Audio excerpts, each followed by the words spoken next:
folks, welcome back to our channel. Thank you very much for tuning in.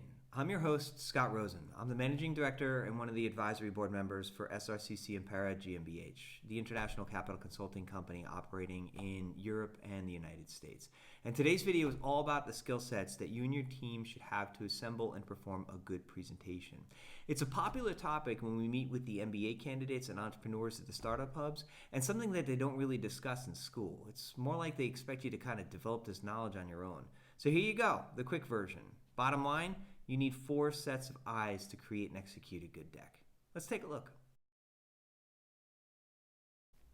So the 4 skill sets are very simple. The first is what most people do. This is the analyst side of people, where they take all the facts that they need to include in their presentation, all the information, and they plug them into the deck. It's simple and it does get the job done, but the problem is that it's kind of boring. It just leaves the audience with this idea that, okay, here's the point, next slide, next point, and it becomes repetitious. And that's why you need this second set of eyes, which is the salesman. This is the person or the inner kind of cry from us that enjoys the spotlight in telling the story. Now, it could be because you're singing in the shower or your car or just want a little bit of limelight. The salesman is the person that's out there meeting people and kind of making the crowd laugh. What's interesting here is that they take all of those facts that the analyst has and they spin them into a story. And that's the important point that we want to get across, is that you have to be able to take all of your facts and turn them into a story. Problem is, if you just mix these two together, the analyst and the salesman, you end up with a story that goes on and on and on that the audience doesn't really pay attention to because it's not relevant. And that's why you need the third skit.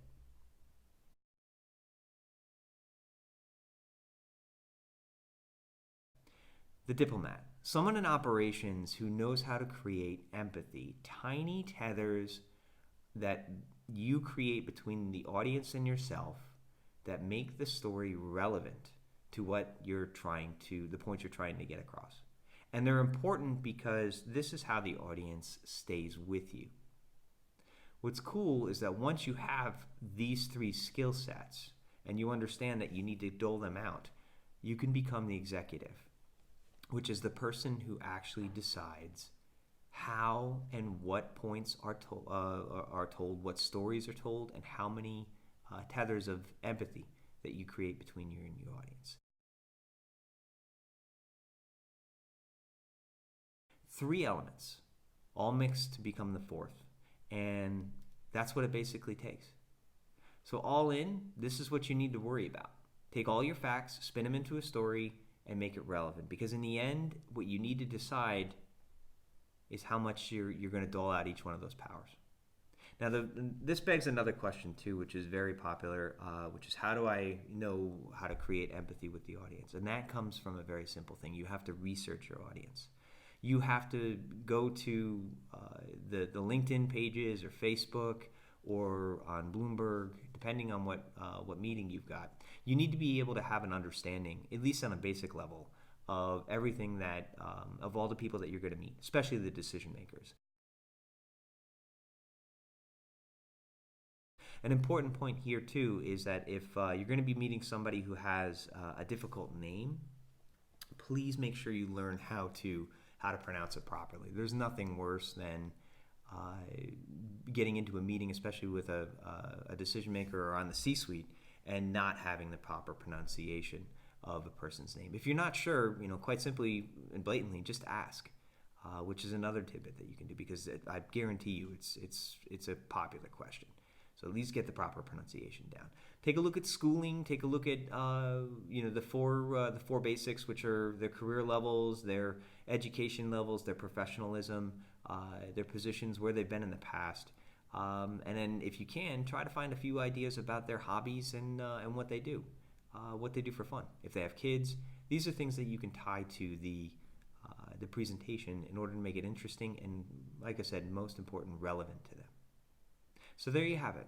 For best results, Mix in these four, and you've got yourself, you're on the way to making a really good presentation.